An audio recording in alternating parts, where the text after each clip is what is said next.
आज हम प्रोक्रास्टिनेशन के बारे में बात करेंगे। इसका मतलब होता है काम को टालना, और काम को टालने की हैबिट सबकी होती है। सब कोई जानता है सर ये तो ऐसी हैबिट है जो टाली नहीं जा सकती। यानी इस आदत को हटाने के लिए स्ट्रॉन्ग विल पावर की ज़रूरत होती है।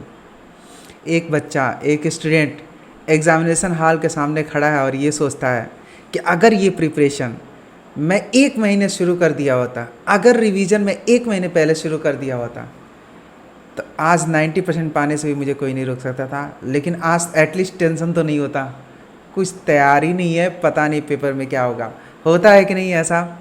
ऐसा होता है सबके साथ। तो कहीं ना कहीं वो 1 महीने प्रिपरेशन पहले शुरू करनी थी, ये काम कब से शुरू होगा?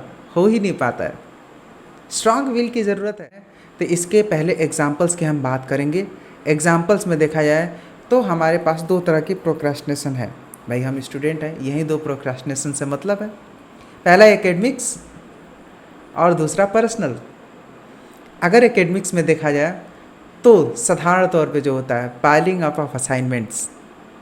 हमारा असाइनमेंट कल कल करते करते बहुत सारा असाइनमेंट हो जाता है, और जनरल तौर पे हम 8 से 10 दिन का असाइनमेंट एक दिन में पूरा करते हैं, और उससे ज़्यादा होता है तो कॉपी पेस्ट का तरीका निकालते हैं और हम कहीं ना कहीं कॉपी पेस्ट करने का काम करना शुरू कर देते हैं।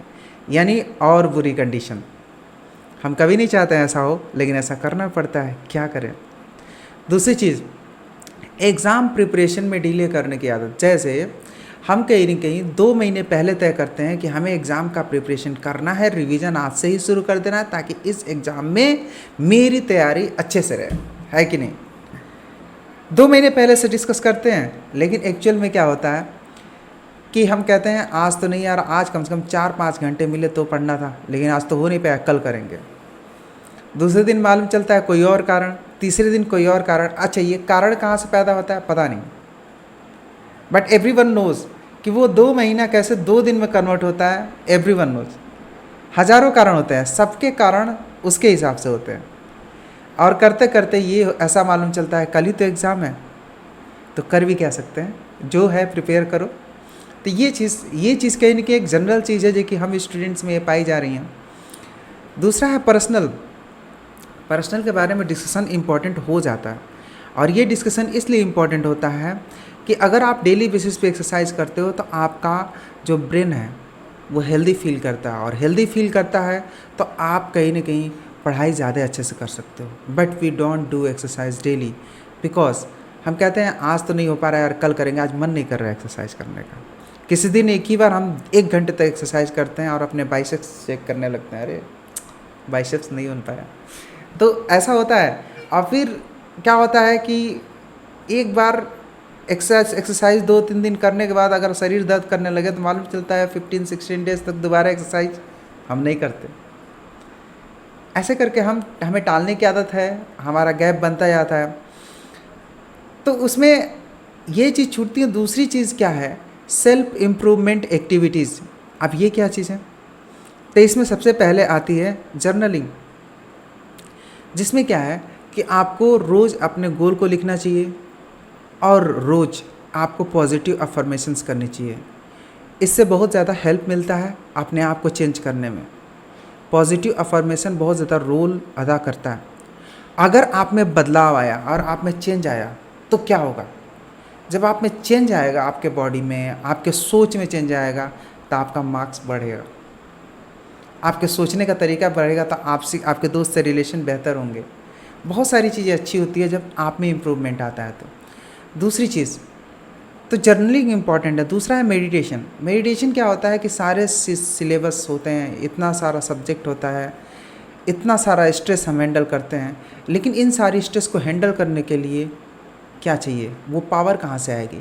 तो हमारे ब्रेन के अंदर वो पावर मिलता है मेडिटेशन से। हम स्ट्रेस को कम कर पाते हैं, अपने आप को रिलैक्सेशन जोन में लेके जा पाते हैं।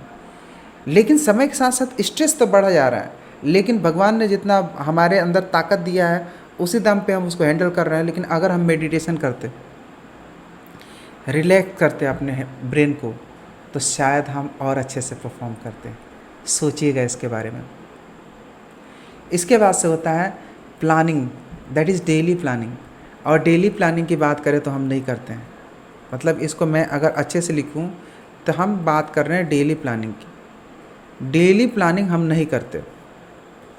कहते हैं यार आज नहीं हो पाएगा, आज देखो एक्चुअल में जो होता है वो मैं डिस्कस कर रहा हूँ। होता क्या है, हम कहते हैं यार आज तो नहीं हो पाएगा, आज असाइनमेंट ज़्यादा है, यार आज फिज़िक्स पढ़ के जाना है, सब बताना है, सर पूछेंगे कब, आज पूछेंगे। या कहीं ना कहीं यार आज बहुत सारा मैथ्स का काम पड़ गया है, आज यार बहुत सारा बायो में कंप्लीट करना है सिलेबस को। ये सारी चीज़ें हमारे दिमाग में चलती रहती है, तब कहते हैं कल कर लेंगे। चूँकि ये सब चीज़ें हमें लगती है गौड़, हमें इम्पोर्टेंट नहीं लगती है। एंड ऑब्वियसली सबसे बड़ी बात यह है ना कि जो चीज़ आपको इम्पोर्टेंट लगती ही नहीं है वो करोगे क्यों आप, उस चीज़ को आप टालोगे। और जो भी चीज़ें हमें गौड़ लगती है उस चीज़ को टालते हैं। और सबसे बुरी बात मालूम है क्या है, हमें सबसे इम्पॉर्टेंट चीज़ें ही हमें गौड़ लगती है। अगर आप जर्नलिंग, मेडिटेशन और डेली प्लानिंग रेगुलर बेसिस पे करते हैं तो आप में जो इम्प्रूवमेंट होगा उसके बारे में आप सोच भी नहीं सकते। इसे करके देखिए, तब आपको अंदाज़ा लगेगा। तो कहीं ना कहीं इन सारे प्रोक्रास्टिनेशन की जो एग्जांपल्स हैं, अगर इनको हम देख रहे हैं अपने लाइफ में, तो क्या इन्हें चेंज करना होगा? अगर चेंज करना होगा तो हम क्या स्टेप ले रहे हैं और क्या स्टेप, ये बात हम डिस्कस करेंगे। क्या क्या लॉस हो रहा है इसके बारे में आप भी समझते होंगे। अगर आपको कोई पॉइंट्स मिल रहा है कि प्रोक्रास्टिनेशन की वजह से आपका ये लॉस हुआ, तो कमेंट बॉक्स में उसे ज़रूर लिखें, हम उस पर भी बात करेंगे। Just right it in the comment box and thank you for watching.